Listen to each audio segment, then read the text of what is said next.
There are so many demands on you. Demands at home, in the boardroom, and in the bedroom. You have to be jack of all trades, wearing a different hat when the moment arises. You're on all the time, always on the clock, always catching up. Take care of you. Introducing Your Media, your podcast network that meets you where you are, when you need it, at your time, in your space, when you feel like it. You come first. Your Media, where you are. Getting up close and intimate, totally not taboo with Tracy, celebrating sexual positivity both in and outside the bedroom. Hello and welcome back to this week's show. Today we're speaking to me, as usual, Tracy, at Totally Not Taboo, where we talk about everything that covers sex and sexuality that is taboo.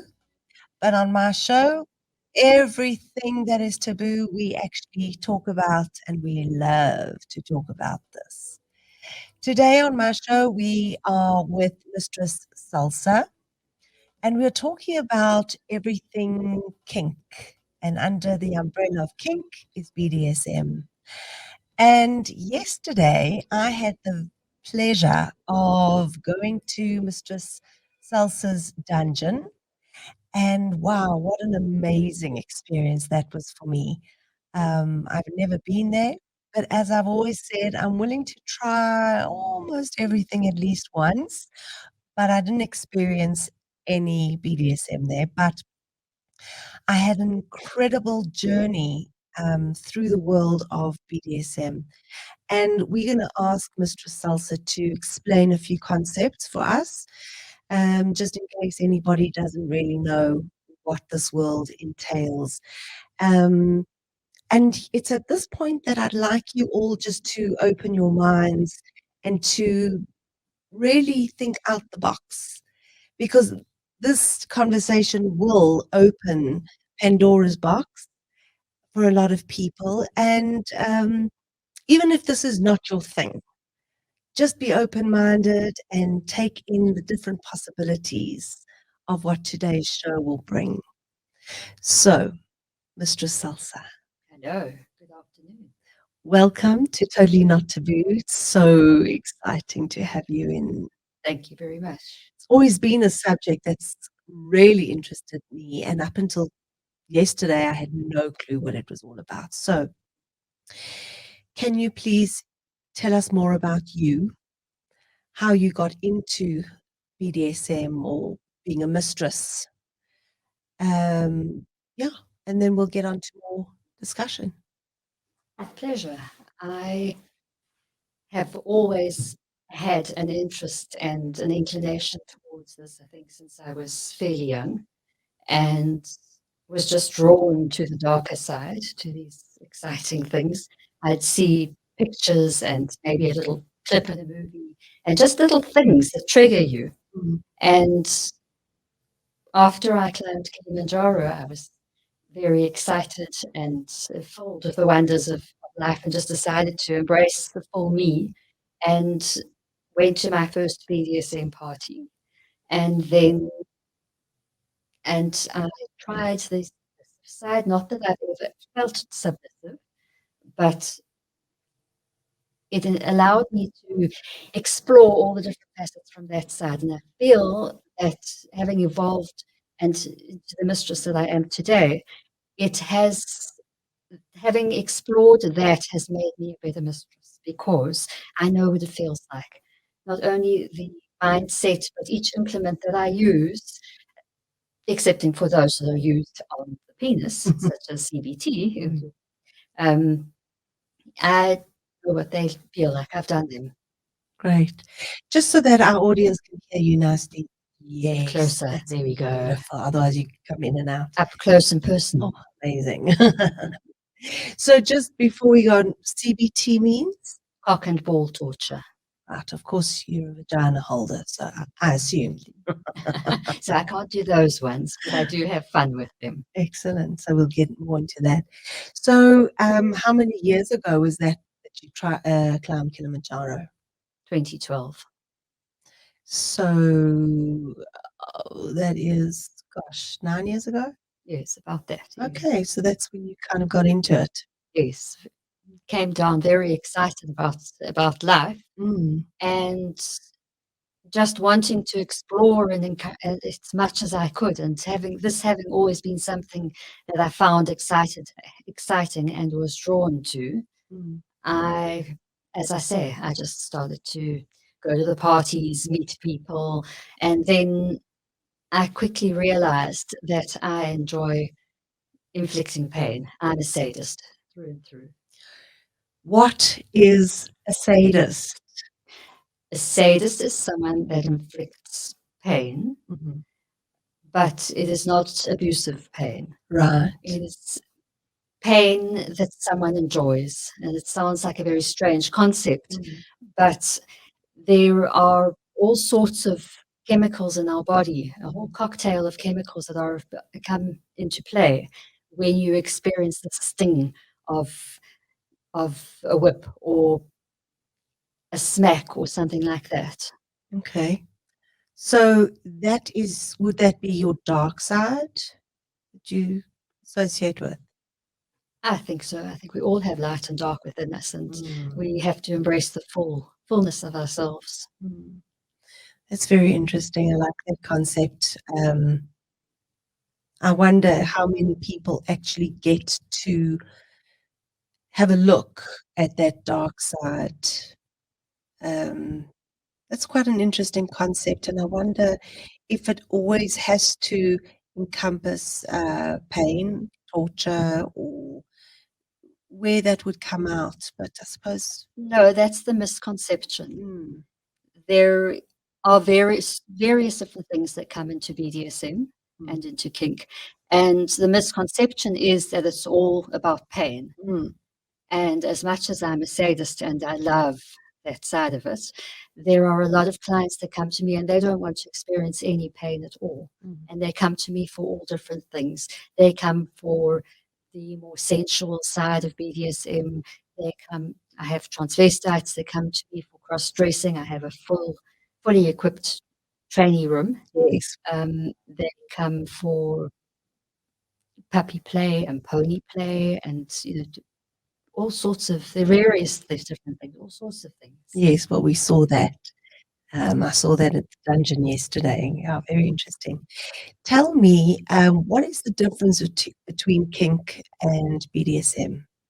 Kink is the umbrella term that falls over everything, and your BDSM is your bondage, and which is the various forms of bondage. We'll get into that in a moment, and discipline, your sadism and masochism, submission, etc.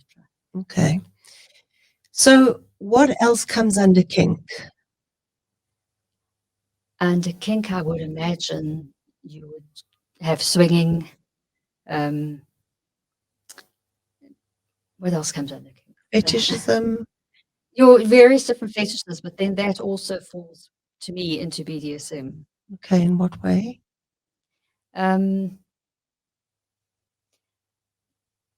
Your fetishes are things that you do within the BDSM realm. So you say that you're into submission. Well, what is it that you're into within submission?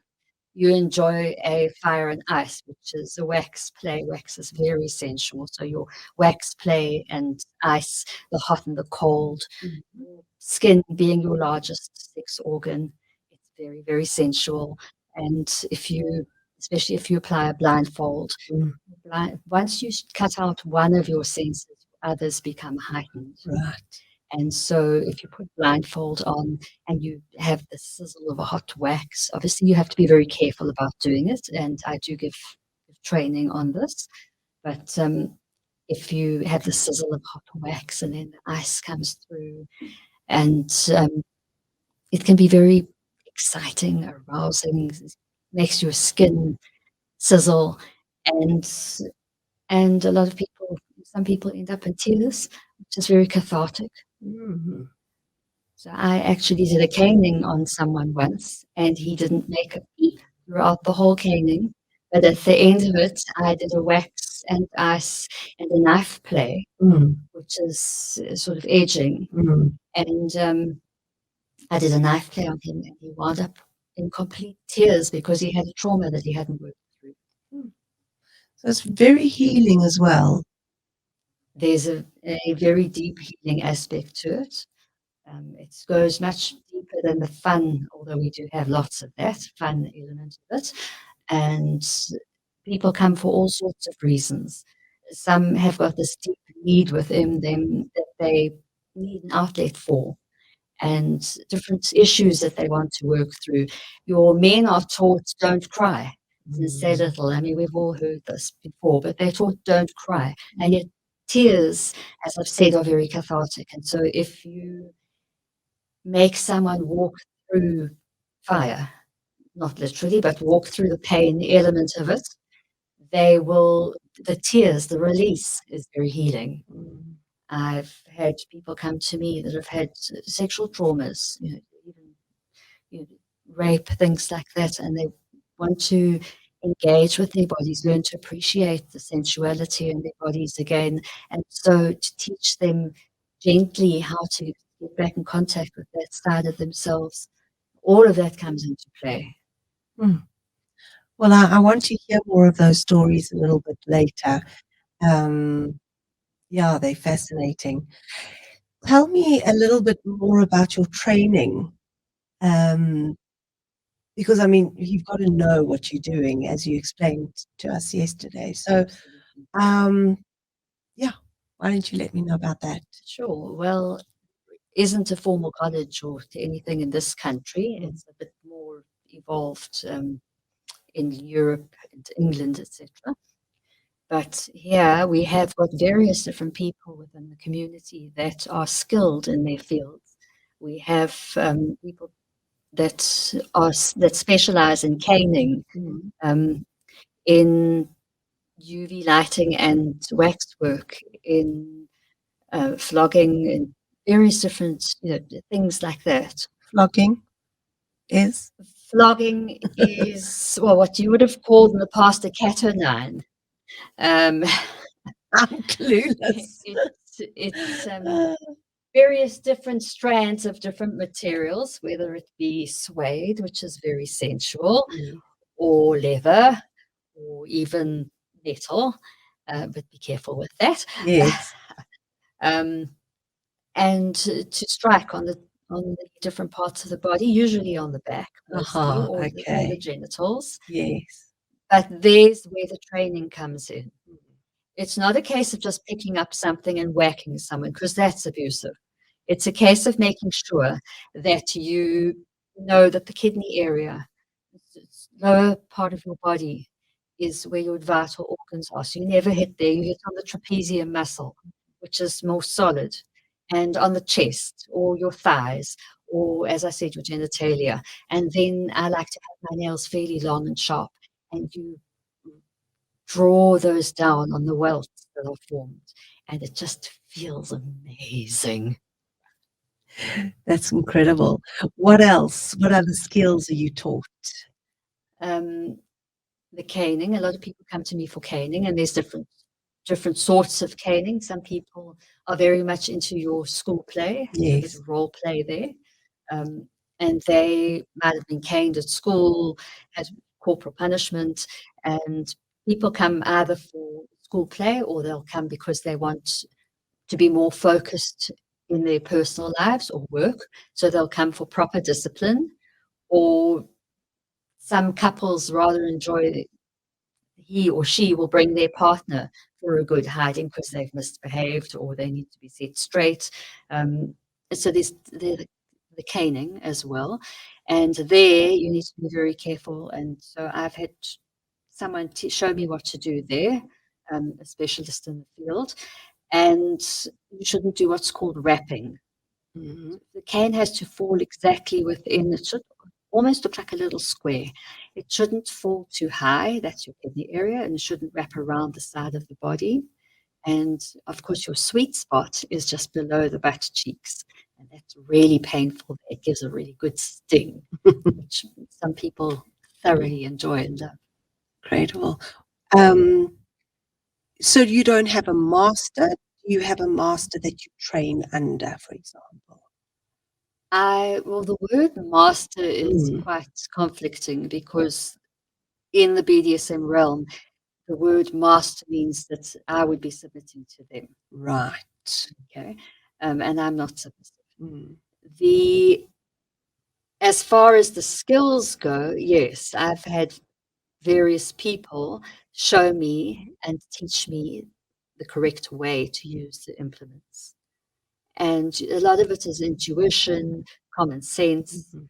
Um, and then I have my own personal slave who comes to me, and I will practice things on him like rope work or different things that I want to try, especially in my professional capacity. I'll try them out on him first. He's a little bit of a guinea pig, but he loves it. Yes. So when we visited your dungeon, there was a gentleman there that as I opened the door to follow you in, I got a big fright. Uh, I thought this guy standing up with a mask on, chained up, and what was actually just something out of Madame Tussauds. But then I realized he was real. And as we went through the dungeon and so on, you actually were working with him. And I believe from you that he was your personal slave. Yes, that's correct. But he had also come to you for his own personal, um, you don't really call it healing, but was not treatment, but he'd been going through a lot of personal issues and you were helping him overcome some things. I would say just general life. I think that a lot of Mm. us have been through traumas, especially in the last 18 months, Mm. and the finances and all sorts of things can get to us sometimes. And so it's very healing to go to a mistress who understands what you're going through. And as my slave, he is my personal property. And it's my responsibility to, as much as it's his responsibility and duty to take care of all mistress's needs, it is my responsibility to make sure that he's in a good space mentally and that he is used, that his body is well used as well. That being said, the ancient and traditional practice of a dominatrix does not incorporate sex, Mm-hmm.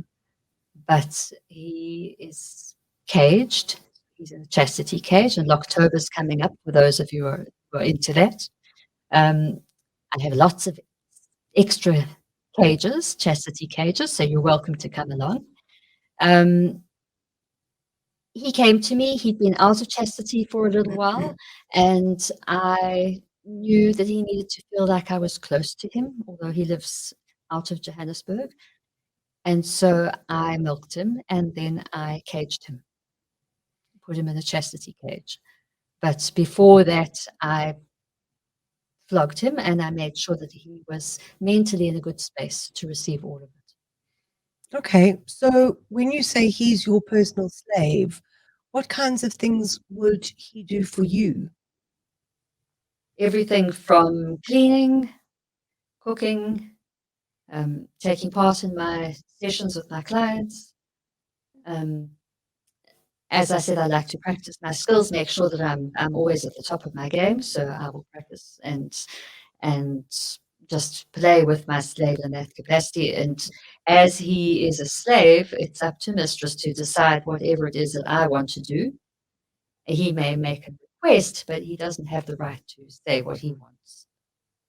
And he enjoys that level of submission because submission is not something that men or anyone can easily display in the outside world, your normal day to day running around.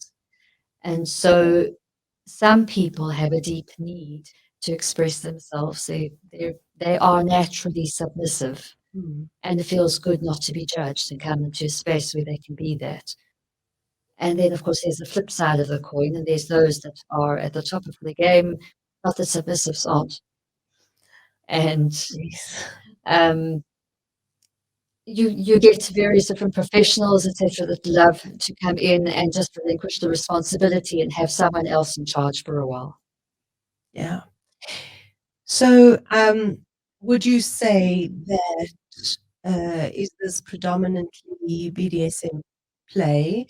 Would you say that this is more predominant amongst men or women in terms of submission? It stretches across everyone, to be honest. There is a misconception that this is for old, like, as I was once asked, for old white men, Mm. and that's simply not true. Right. It goes across all genders and all sexual persuasions and all ages, all colors, really, so long as they're over a certain legal age, there isn't a restriction as far as that goes. Everybody enjoys that. So it's not like most women are dominatrix and most men are submissives. I would say, well, first of all, for me, the term dominatrix is someone that does it professionally. Okay. Okay. So no, you have DOMs and submissives, or your dominants and submissives, both male and female, and we have what we call a switch, which is Right. someone that can come and appreciates and enjoys both sides of it. Okay. Interesting.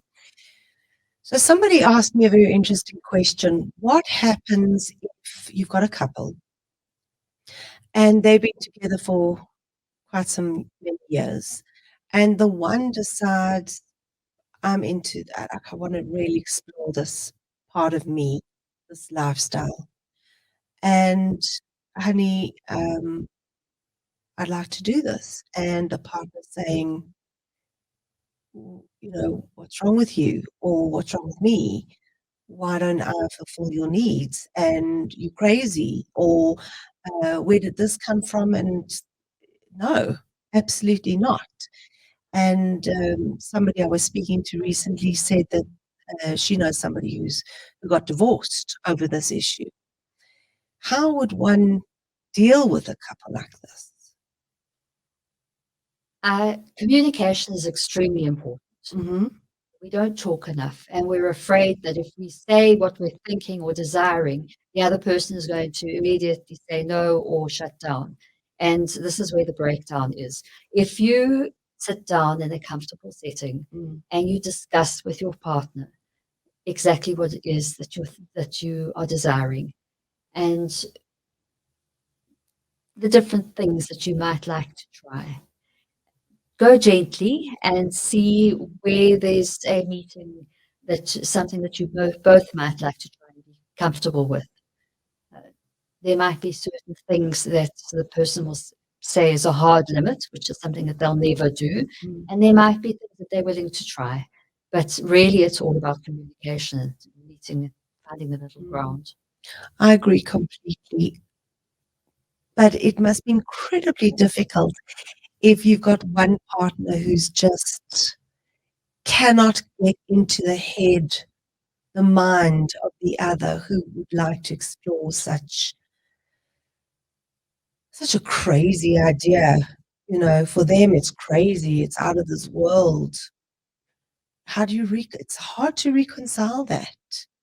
All of a sudden, your partner you've known for many, many years wants to be tied up and spanked and, experience pain or whatever it is. Wow, I find that very difficult to imagine. One, but often if you talk it through, there is something that you can find, even if it's just a case of taking off the chocolate sauce and strawberries and lighting a few candles and gently getting them into different things. And different people have different things that they're interested in, but you'll find sometimes there is no middle ground. I have people that come to me with a blessing of their partners. And they'll come alone because the partner simply is not interested. They're what we call vanilla. Yes. And they send their partner along and they trust that they're in a sexy space, but not a sexual space. Mm. Would you not really counsel a couple like that, but would you suggest, let's say it's a husband who's keen on this kind of play, would you encourage the wife to come with, so that you can give her some advice, explain to her what it's all about, take her through the dungeon so that she gets more of a idea? Definitely.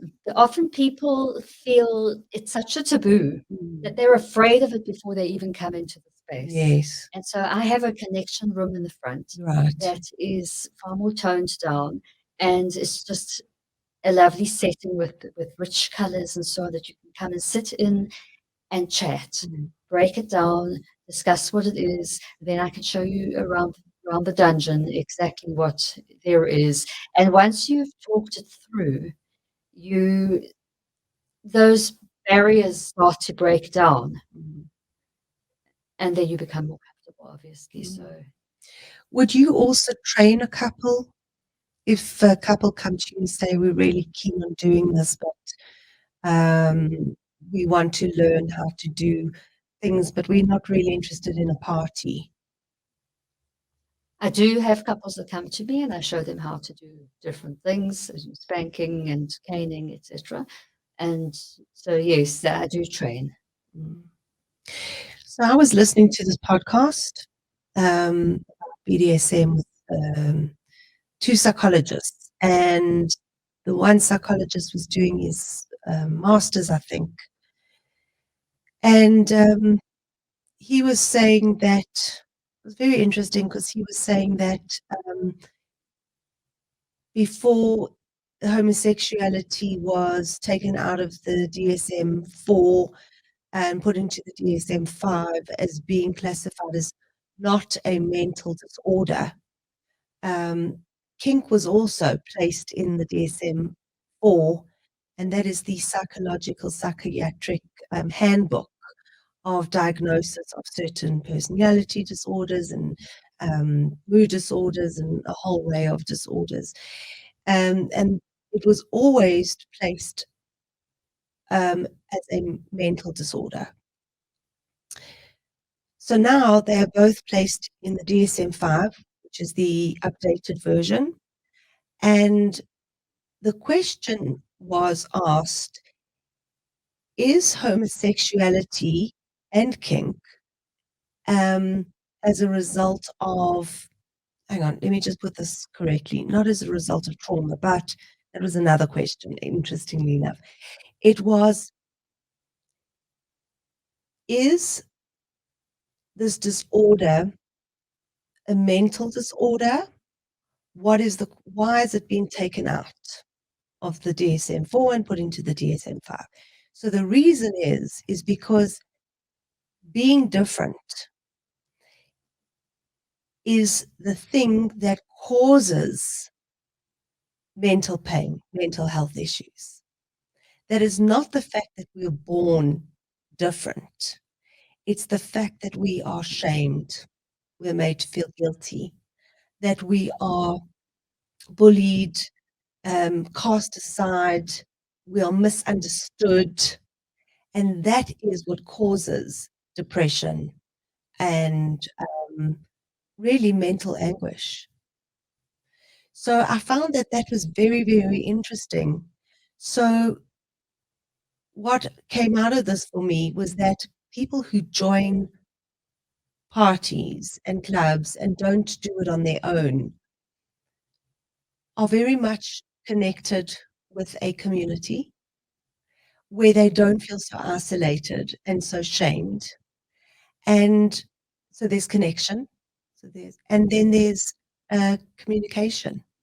There's communication, connection. There's also consent, that we are going to keep our circle within ourselves, and whatever goes on here stays here. But at least there's a sameness. And so I suppose, well, I'm not supposing, I'm asking you, would this be true for what you see in your community? very much. People are afraid to come out about what their desires and fantasies are. And so what I've created is a space where people can come and just be themselves. It's a non-judgmental space, and they can come in and either on their own or a couple or little groups of 5 or 6. I have little parties, sometimes 5, 6, up to about 10 or 12 people, and just come and relax and be themselves. I've had people come to me that are so ashamed and isolated in the fact that they're bisexual, or that they have a particular fetish, or want to try a threesome, different things, and yet these are all normal within my realm, my little kingdom there. And so they come into this space and they just feel completely natural and welcomed. Yeah, very interesting. Another thing that came up, and I remember you telling me a story about a rape victim, is that, when there is sexual abuse as a child, there is no consent. And that is the trauma, is that as a child, we have no vocabulary, we are physically small and feel we can't protect ourselves, we can't stand up for ourselves. Yet in this scenario, we have the ability, we have vocabulary, we have strength in our bodies, and we have the ability to say no or yes. And that's from consent. And we also have safe words. Yes. So that's why this is not abusive, because you are given a safe word, and it's often a word that applies directly to you, something that's very personal to you. And there is the usual system of red, yellow, and green, what we call the robot system, but I like to give words that are far more personal to whoever's with me.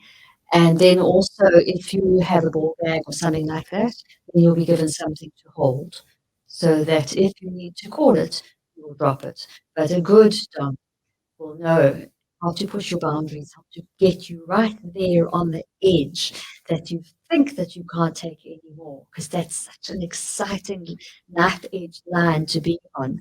But then they'll draw you back just before you ever need to use your safe word. And so never push you beyond where you should go. And obviously with time, you'll expand more and more, but be able to try new things and go beyond what you thought you could. But that dom should keep you on that line and never push you too far. So, as the mistress in these party scenarios, are you there to guide, to possibly push? What is your role there? I encourage, I titivate, I guide people towards trying different things. And I know what their fantasies are, so I will orchestrate the settings of somebody sitting in the voyeur's corner behind the voyeur, and you can just see their silhouette and they're watching what's going on in the room. Um, Somebody else that's an exhibitionist that is on display, and other people are watching and enjoying. Each one has got their thing. I have a cage under the bed, so some people um, like to feel a bit deprived, and somebody might be fooling around on the bed and enjoying themselves, and somebody's under the bed wishing that that was them, but loving all the sounds that's going on. I'm jumping, but something that I was thinking about and intrigued about is the ancient practice that you were talking about of BDSM. Yes, people think that this is something new that's only come out in the last few years. It's something that's been far more talked about and opened up to with your media explosion that's happened in the last few years, your radio and books, etc. We won't mention any names, but this is something that has been around for centuries. It's not something new at all. It's an ancient art. And whereabout did it begin? Where was its origin, in a certain country or with a certain culture? Honest, I'm not quite sure. Great. That's a good question, and I'm going to go away and find out. Excellent. So I can also look up something like that. Would you like to show us some more of your apparatus that you've brought with you? Sure. Well, I have a nice thick cane here for any naughty schoolboys or girls. Need a good spanking. 6 of the best are words that really trigger a person if they're into school play. So you've got different trigger words that just hearing that word will arouse a person. What are they? More of a phrase, isn't it? There's 6 of the best with this beautiful cane. Yes. And Spanking would be one. What would be another? spanking would be one. So this is the flogger I was talking about earlier. Right. And you've got your paddles.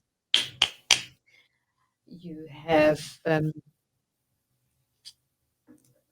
riding crops and rope. Your bondage is an art in its own. You have what's called shibari, which is a Japanese form of bondage, and it's really beautiful, the things that they do with that. You've got various forms of bondage, so from your metal cuffs to your rope to your leathers and different things. Again, the feel on the skin, different things appeal to different people. It even goes deeper. You've got parosmia, which is a sense of smell. And so for some people, the scent of, for women, often vanilla or leather, different scents arouse people. As far as toys go and dungeons go, well, that's my thing. I love to have a look at all the different forms of furniture that you can get, your BDSM furniture.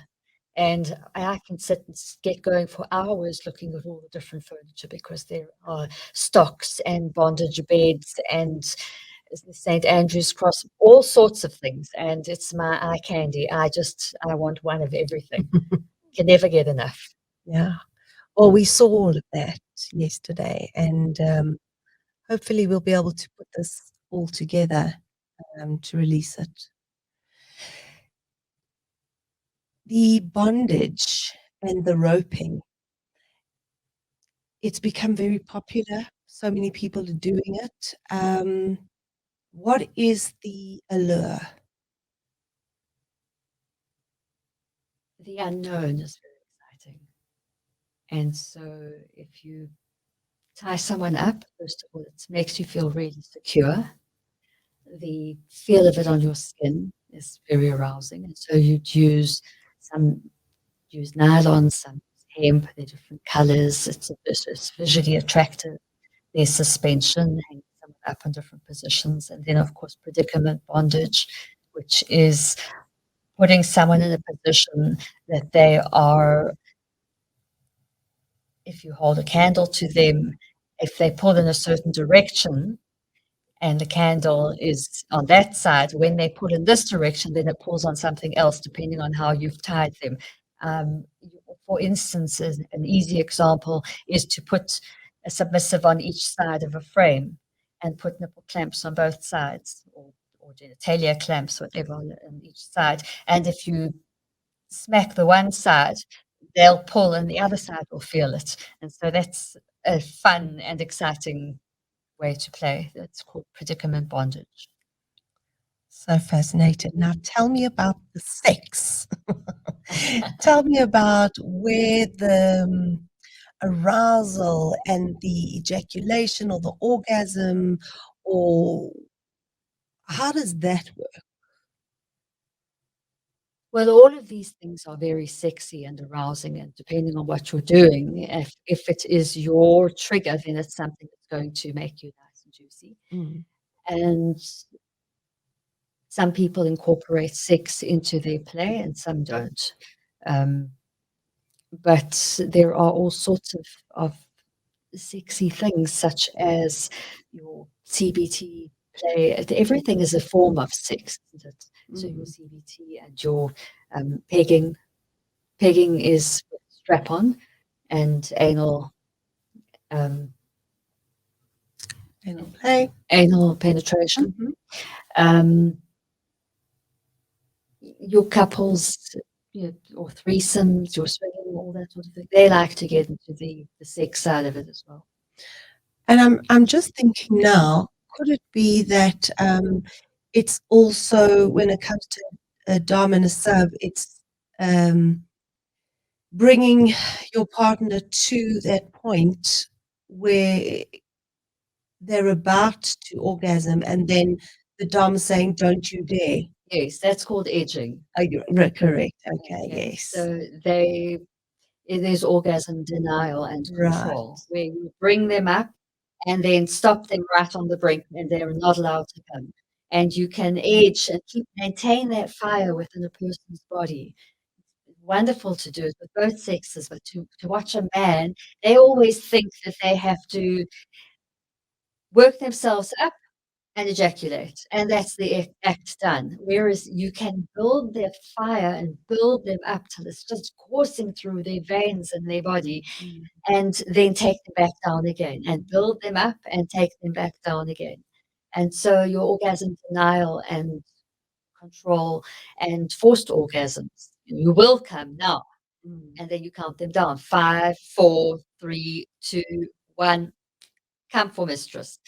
That's very exciting. They love that. And I wonder if that would help with performance anxiety and, um, dysfunctional ejaculation dysfunction and penile. I'm getting all tongue-tied now. Um, Premature ejaculation, whether that could be a form of treating premature Yes. ejaculation and performance anxiety and things like that. Yes. That would be really, really interesting. Yes. It can. I have a lot of some older gentlemen who come to me and they say, "Look, I can't perform as I used to." And so then you build them up. And it's not, the objective isn't to have an ejaculation. Correct. The objective is to make the whole body come alive and feel amazing and build up that desire in them, and eventually can allow them to come. And often they are able to. So now we've been talking a lot about the men, and I love it. But what about the women? Where did the women come in terms of would it apply the same way, that sexual arousal and the build-up? Very much. I've got all sorts of vibrators and toys that I love to play with the women, and they are really exotic creatures, and to build up that fire within them as well, to tie them down and perhaps a blindfold, maybe a ball gag, and then use your different touch massages, your toys, and allow them to come or bring them to the edge all the time. And then eventually they have that release. Amazing. If they're allowed, with permission. Well, this has really, really opened my eyes to so much. And I've never, ever entertained any kind of dom sub role. In fact, it's just never been on my agenda. It's never been anywhere. And I can sort of understand why somebody would want to be a sub, especially as a single mom raising 3 kids. Sometimes it would be quite nice to just hand control over and to be looked after or told what to do instead of telling everybody what to do. Yes. And then also in terms of being a dom is to really have control over somebody else. If somebody has always been the sub, I know also personally for myself when I felt, in my history where I didn't have a voice. And now all of a sudden to have a voice and to be so in charge, I can see the attraction in those kinds of things. So it's really opened my eyes a lot. You told us some lovely stories yesterday about a gentleman who lives overseas and is in charge of a big corporation. Would you like to tell that story? Flies in and out, what you do for him. Yes. So I have a client who flies in when it was possible, Mm. who would fly into the country on a monthly basis. And he has quite a responsible position. And so I arranged a day where I connected him and said, just bring your costume. And I took him to a lovely spa, which had filtered music and um, darkened room, warm uh, water, salty water. He had no idea what he was in for the whole day. We went off for a lovely luncheon outdoors and then a movie of my choice and took him back to the hotel room where I did various bondage things. And the whole day was just a surprise. But having come from a total um, field of where he had to be responsible and in charge all the time, to be able to just not know what was happening and enjoy the day, whatever it brought, is very healing. It's very exciting for someone in that position. And I imagine quite emancipating, just Yes, feeling of just letting go. yes. Amazing. Any other stories you would like to share with us? I think I love the transvestites, so Yes. my cross dressers. Yes. I love to bring them into the dungeon and dress them up in the clothing. I have a whole array of shoes and wigs and makeup and lingerie, and I teach them how to walk, and because ladies walk with their knees together and men walk with their knees apart.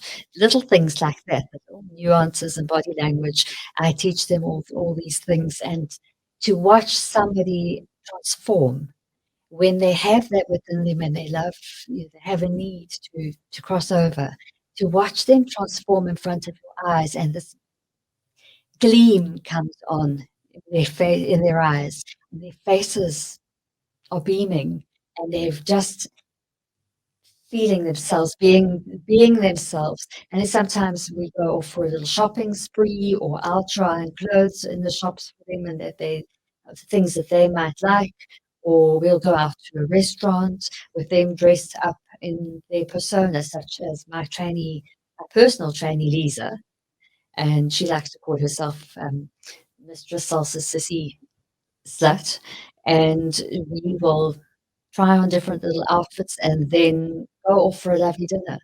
And yeah, things like that.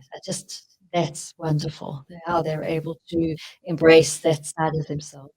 And that is so taboo. People don't, they find that they can't talk to people about themselves and about that side of themselves very easily. So when they find someone that they can, it's liberating. And I know that your personal life is very, very off limit, the two of you. You are two different people. But how open are you about the work that you do? Because it's quite integrated into who you are as a person. You are a naughty, sadistic, fun kind of person. I think when you say that it's two different fields, um, Two different personas, yes. personas, two different personas. I am one, and this is me. This is who I am all the time. I find that it's things that are slightly off the wall or different, considered taboo, etc., are exciting. Mm. And so I keep my personal life to myself. But in my personal life, everyone knows who I am and what I stand for, and I talk to everyone about this. If I go to the gym, if I go to the supermarket, if somebody wants to talk about this, I'm open to chatting with anyone about what they're feeling, what they'd love to try, what I've done, because this is me. I don't switch it on and off. Right, I get that. That's amazing. Well, Mistress Salsa, this has been the most eye-opening experience for me. I've loved meeting you. And I know that there are many people off the top of my head who I can definitely refer to you for a completely different experience. I also think that this is an opportunity to possibly call you back again, and we can definitely cover some more information. Our time is running up. I think what we haven't touched on is Yes. the garden play, being out in nature and being nude and yes. doing different things outdoors, pegged to the ground or hanging from a tree or all sorts of things like that. That's something that we could discuss next time. But I Definitely. also think that you should come to the dungeon sometime for a good spanking. Seeing as how you haven't tried it and you said you're open to all sorts of things.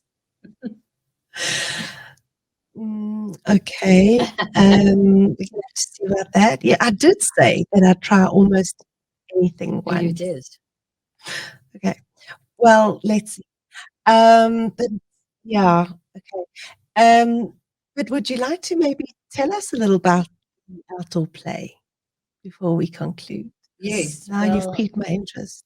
So it can be a cross or a slave pole or a tree, an interesting tree with a branch that goes out, and then you can either peg someone to the ground. I love the idea of pegging them to the ground with 10 pegs, or 2 or 3 mistresses with whips and canes, or riding crops, and a slave up on the pole, and they're naked, and all the mistresses are clothed. We call that CFNM, Which is clothed female, naked male, or it could be a lady that's up there.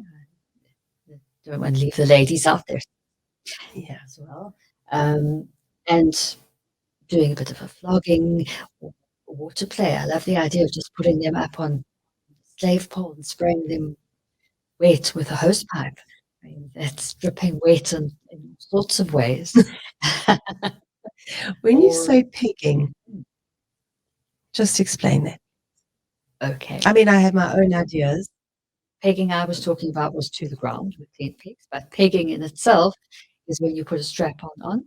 So it would be a strapped on leather harness around your waist with a dildo. Yes. And you penetrate, whether it's anally or vaginally, you penetrate. Yes. But now we're outdoors and you're pegging them to the ground. And it's a different pegging. Tell me about that.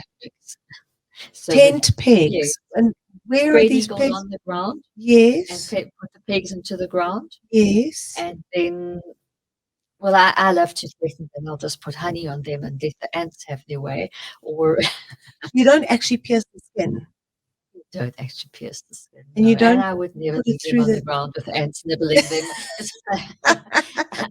I want to play with my toys again later, so we can't do anything that's permanently damaging. But the possibilities are endless. And hanging them from a tree. I mean, not by the neck. Not by the neck. No. we won't get that sadistic. But hanging them from a tree with different colored ropes, and by the leg in this direction and the arm in that direction, and letting them swing in the breeze. I mean, who didn't enjoy when they were little going on a swing and just feeling that feeling of freedom as you swung through the air? Now you're naked out in nature and just hanging in a tree in the breeze. I'll do that. I mean, that is beautiful. Yeah, no, I'll do that. Perhaps it's a windy day and the breeze is blowing on your skin, and it's a sunny day and the sun is beating down on that naked flesh. It's all so deliciously exciting. Yeah.